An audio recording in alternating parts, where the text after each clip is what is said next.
4장 1절부터 35절까지 말씀으로 여호와를 경외하는 삶, 여호와를 경외하는 삶, 이런 제목으로 말씀의 일을 나누고자 합니다. 잠언이 우리에게 말하는 것은 지혜로운 자의 삶을 어떻게 살 것인가, 어떻게 하면 지혜로운 자의 삶을 살아갈 수 있는가 하는 것입니다. 솔로몬이 잠언 1장 2절과 3절에서 말하고 있듯이 이는 지혜와 훈계를 알며 명철의 말씀을 깨닫게 하며 지혜롭게 공의롭게 정의롭게 정직하게 행할 일에 대하여 훈계를 받게 하려는 것이다. 다시 말해서 내가 이 잠언을 쓰는 이유는 이런 목적으로 쓰는 것이다, 이렇게 밝히고 있습니다. 그러므로 우리는 잠언을 통하여 이것을 깨달아야 됩니다. 잠언에서 솔로몬이 우리에게 전해주는 내용 하나하나가 우리 일상생활에서 적용할 수 있는 내용입니다. 무슨 뜬구름 잡듯이 하는 이야기가 아니라 우리가 일상생활에서 지혜로운 자의 삶을 살려면 이렇게 해야 되는구나, 이렇게 적용할 수 있다는 것이죠. 우리가 귀 기울여 듣고 삶에 적용할 때 우리는 지혜로운 자의 삶을 살아갈 수 있습니다. 저는 우리 사랑하는 성도 여러분들이 다 지혜로운 자가 되길 주님의 이름으로 축원합니다. 잠언 14장 1절에서 두 여인에 관하여 말하고 있어요. 두 여인, 우리 말씀 같이 읽습니다. 지혜로운 여인은 자기 집을 세우되 미련한 여인은 자기 손으로 그것을 허느니라. 아멘. 아마 이 말씀을 대하시면서 아니 자기 손으로 자기 집을 허무는 미련한 여인이 있을까? 우리는 반신반의하게 되지만 실제로 이런 일은 일상에서 일어나는 일입니다. 여러분 자신의 삶을 한번 돌이켜 보세요. 꼭 여기에 뭐 지혜로운 여인이라고 했지만은 지혜로운 남자라고 할 수도 있을 것입니다. 자기 손으로 자기 집을 세우는 삶을 살고 있는가, 아니면 허무는 삶을 살고 있는가, 자신을 돌이켜 봐야 된다는 것이죠. 이제 우리는 자기 집을 허무는 미련한 여인이 아니라 자기 집을 세우는 지혜로운 여인이 되어야 될 줄로 믿습니다. 교회도 마찬가지입니다. 교회를 허무는 작은 여우가 되면 안 돼요. 아가서에 나오는 포도원을 허무는 작은 여우가 되면 안 됩니다. 우리는 하나님의 몸된 교회를 세우는 지혜로운 목사와 성도가 되어야 될 줄로 믿습니다. 그래서 제가 우리 교회 부임해서 장로님들하고 같이 이야기하고 우리 성도님들하고 이야기한 게 뭐예요? 우리가 교회를 세워갑시다. 하나님을 의지해서 교회를 세워갑시다, 이런 말씀을 드렸어요. 하나님이 기뻐하실 줄로 믿습니다. 사랑하는 성도 여러분, 우리는 그리스도의 편지입니다. 우리는 그리스도의 향기입니다. 죄인인 내가 하나님의 은혜로 죄사함을 받아 하나님의 자녀가 되었습니다. 이제 나는 죽었고 내 안에 그리스도가 사십니다. 그러기에 나의 말 한마디, 행동 하나하나가 나의 아버지가 되시는 하나님께 영광을 돌릴 수 있고 욕을 끼칠 수 있다는 거예요. 그러니까 여러분, 우리가 하나님의 자녀로 살면서 항상 나는 누구 자녀다? 하나님의 자녀다. 내 안에 누가 계신다? 예수님이 계신다. 성령님이 계신다. 여러분, 그렇다면 한번 생각해 보세요. 여러분, 여기 우리 권사님이 컵에다가 이렇게 물을 담아 주셨습니다. 이 컵을 만든 회사가 있을 거예요. 여러분, 이 컵은 뭘 나타내죠? 이 컵을 만든 회사를 나타내는 거예요. 그래서 누군가 이 컵을 보고 이 컵 괜찮은데 하면은 상표를 보게 되고 그 상표를 근거로 해서 자기도 이 컵을 사는 거예요. 여러분, 우리는 메이드 인 헤븐입니다. 아멘이십니까? 우리는 하나님 나라의 제품이라는 게, 작품이라는 게 하나님의 작품이라고요. 그러니까 나는 누구를 나타낸다? 하나님을 나타낸다. 따라합시다. 말 조심하고 행동 조심하며 살자. 아멘. 잠언 14장 2절에서 솔로몬이 우리에게 강조하는 사실도 이것입니다. 우리는 자신이 그리스도의 편지요 그리스도의 향김을 깨닫고 구별된 삶을 살아야 될 줄로 믿습니다. 우리 2절 말씀 같이 읽습니다. 정직하게 행하는 자는 여호와를 경외하여도 패역하게 행하는 자는 여호와를 경멸하느니라. 아멘. 여러분, 여호와를 경외하는 자의 삶이 어떤 것입니까? 일상생활에서 정직하게 행하는 삶을 살아가는 거예요. 사기치지 않고 항상 하나님은 공의의 하나님, 사랑의 하나님이 되신 우리가 정직한 자의 삶을 살아가는 거예요. 그러나 여호와를 경멸하는 자의 삶은 패역하게 행하는 삶을 살아가요. 다시 말해서 하나님을 무시하고 멸시하는 삶을 살아갑니다. 여러분, 사람도요, 누군가 나를 무시하고 멸시하면 기분이 나빠요, 나빠요? 뭐에 나빠요? 무지하게 나쁘지. 하물며 살아계신 하나님을 무시하고 멸시한다고 생각해 보세요. 우리가 여호와를 경외하는 삶을 살아가고 있는지, 여호와를 경멸하는 삶을 살아가고 있는지 자기 자신을 돌이켜 봐야 돼요. 그렇지 않으면 낭패를 보게 됩니다. 잠언에는요, 미련한 자에 관한 말씀이 많이 나와요. 잠언 14장에서도 마찬가지입니다. 이 세상에서 누가 미련한 자입니까? 잠언 14장 3절에서 솔로몬은 미련한 자가 입으로 하는 일과 지혜로운 자의 입술이 하는 일에 관하여 말해주고 있어요. 우리 3절 같이 읽습니다. 3절, 미련한 자는 교만하여 입으로 매를 자청하고 지혜로운 자의 입술은 자기를 보전하느니라. 아멘. 그러므로 솔로몬은 7절에서 우리에게 이렇게 말하죠. 여러분, 성경 7절 보세요. 미련한 자의 앞을 떠나라. 이게 미련한 자의 앞을 떠나라. 우리가 여러분 말씀 살펴봤죠. 지혜로운 자와 동행하면 지혜를 얻게 되는 거예요. 아멘이십니까? 미련한 자의 앞을 떠나라는 거예요. 왜냐하면 그 입술에 지식이 있음을 보지 못함이라고 합니다. 배울 것이 없다는 거예요. 9절을 보십시오. 여러분, 성경 9절을 보세요. 미련한 자는 뭐를 우습게 여긴다고요? 죄를 우습게 여깁니다. 죄를.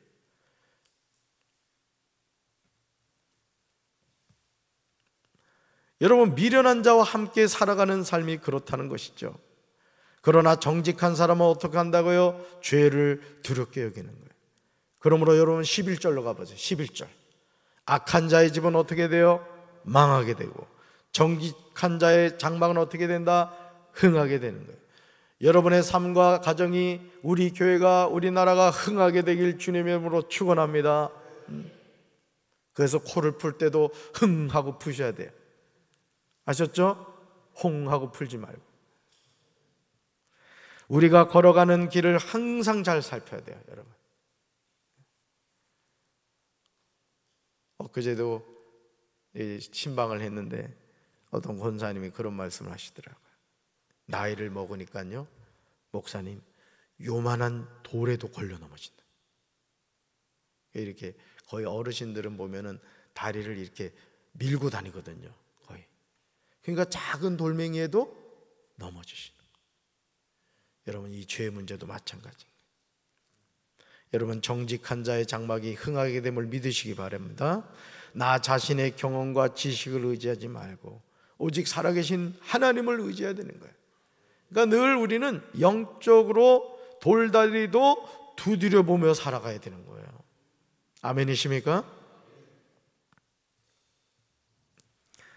이것이 하나님의 자녀가 사는 길입니다. 잠언 14장 12절은 우리에게요, 우리가 영적으로 항상 깨어 있어야 함을 보여주고 있습니다.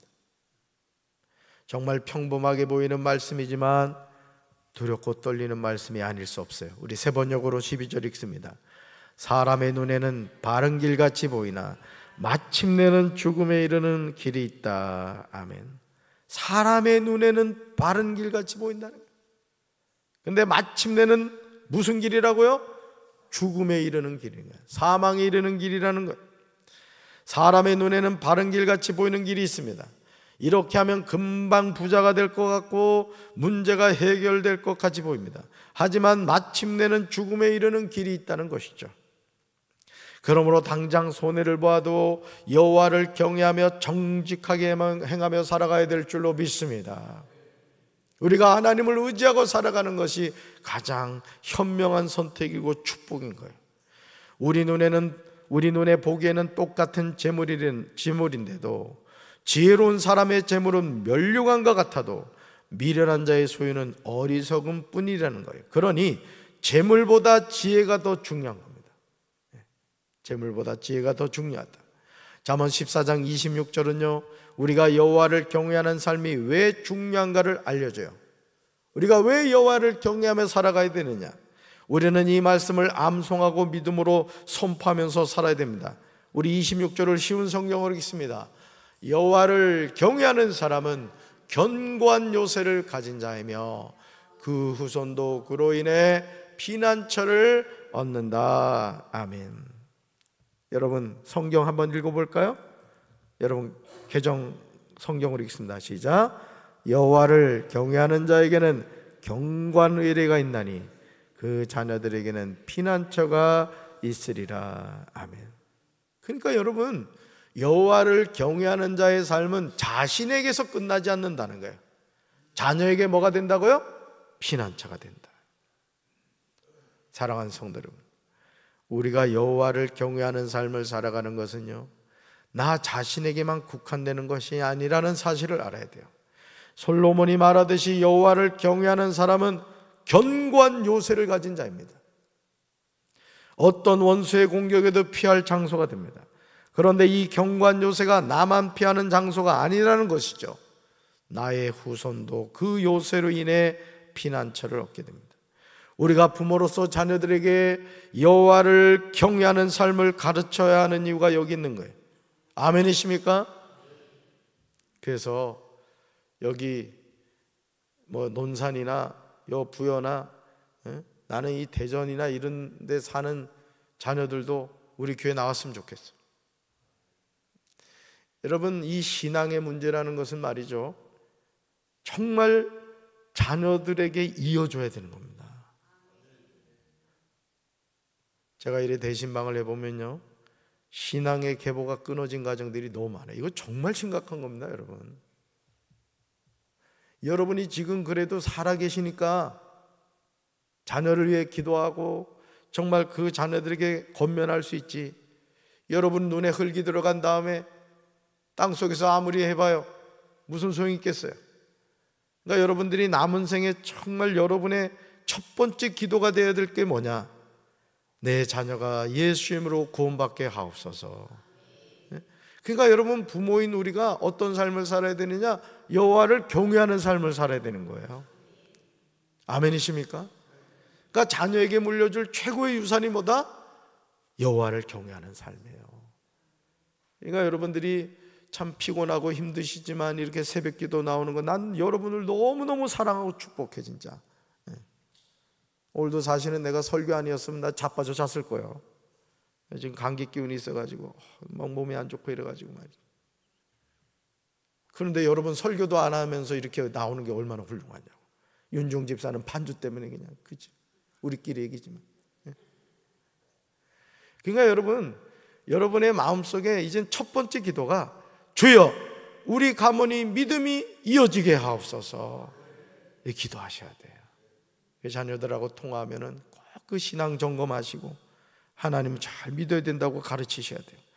시편 37편 39절에서 다윗은 이렇게 고백해요. 같이 읽습니다. 의인들의 구원은 여호와로부터 오나니 그는 환난 때 그들의 요새이시로다. 아멘. 이게 암송하셔야 될 말씀. 하나님의 자녀에게 구원은 누구로부터 온다고요? 하나님으로부터 오는 거예요. 네. 하나님으로부터. 인생의 환난을 겪을 때 하나님이 그들의 요새가 되신대요. 여러분, 화살이요 아무리 많이 날라와도요 방패가 있으면 다 막는 거예요. 그러니까 인생을 살아가면서 우리 인생에 환난과 역경이 있어요, 없어요? 너무 많아요. 너무 많아요. 예기치 않은 일들이 우리에게 너무너무 다가온다고요. 그런데 하나님이 우리의 방패가 되어주시면 우리가 어떤 인생의 고난을 겪어도 이겨낼 수 있는 거예요. 아멘이십니까? 내 힘으로 못 살아요, 진짜. 저도 살면 살수록 느끼는 게, 야, 이거 하나님 도와주시지 않으면 이 살아갈 수가 없구나, 목회를 할 수 없구나. 제가 그걸 많이 깨닫거든요. 우리 자녀들에게요, 잘 들으세요, 우리 자녀들에게 피난처가 되시는 하나님을 만나게 해야 돼요. 아멘. 바로 이것이 우리가 여호와를 경외하는 삶을 살아가는 겁니다. 잠언 14장 27절에서 솔로몬은 우리가 여호와를 경외하며 사는 것이 무엇인가를 분명히 알려주고 있어요. 여호와를 경외하며 사는 것이 우리가 살아갈 길이라는 거예요. 우리 27절 같이 읽습니다. 여호와를 경외하는 것은 생명의 셈이니 사망의 그물에서 벗어나게 하느니라. 아멘. 여러분, 여호와를 경외하는 것이 뭐라고요? 생명의 셈이래요. 사망의 그물에서 벗어나게 한다는 거예요. 여러분, 이게 무슨 말이에요? 예수 천당, 불신 지옥이에요. 지금 그 얘기를 하는 거예요, 여러분. 하나님이 세상을 이처럼 사랑하사 독생자를 주셨으니 이는 그를 믿는 자마다 멸망하지 않고 영생을 얻게 하려 하신다고요. 생명의 셈이 되는 거예요, 우리가 하나님을 경외하는 것이. 할렐루야. 허물과 죄로 죽어있는 사람을 살리는 길, 생명을 용서 숨치게 하는 은혜의 셈, 죽음을 살림으로 바꾸는 길은 여호와를 모시고 사는 길 뿐인 거예요, 여러분. 그러니까 여러분, 우리 열심히 하나님을 경외하며 살아갑시다. 하나님밖에 없는 거예요, 하나님밖에. 이 세상에서요, 자식도 믿지 말아요. 자식도 기도해주고 축복해주고 하지만은 여러분, 자신이 살궁해야 돼. 그래서 자녀들 집에 오면은 오기 전에 꼭 통장 도장 잘 숨겨놓으라고. 그리고 이렇게 서랍이나 이런 데는 때로는 되도록이면 100원짜리 동전, 1000원짜리 찢어진 거 이런 것만 넣어놓으라. 우리 엄마 너무 가난하구나 이래. 별걸 다 가르치죠. 여러분, 그러므로 우리는요, 이 생명의 샘으로 나아가 날마다 생명수를 마셔야 돼요. 아멘. 그게 여러분, 하나님을 가까이 하는 게 복인 겁니다, 여러분. 가까이 하다가 우리가 어느 나라로 가요? 하나님 나라로 가는 게 하나님 나라로. 힘들어도 조금만 참읍시다. 내가 보니까 금방 가겠소다. 그러니까 여러분, 우리가 살아가는 인생이 성경의 결론이 뭐예요? 수고와 슬픔뿐이에요. 이게 성경이 내린 인생의 결론입니다, 여러분. 인생은 수고할 수밖에 없고 슬픔의 눈물의 골짜기를 지나갈 수밖에 없다는 거예요. 여러분, 생명의 샘으로 나아가 날마다 생명수를 마셔야 돼요. 이것이 하나님을 대적하는 이 세상에서 하나님의 자녀로 승리하는 비결입니다. 따라합시다. 주여, 여호와를 경외하며 살게 하옵소서. 아멘. 오늘도 우리 하나님 사랑하며 살아갑시다. 하나님의 은혜를 구하며 살아갑시다. 하나님의 은총과 축복이 여러분과 함께 하시길 주님의 이름으로 축원합니다. 가슴에 손 얹읍시다.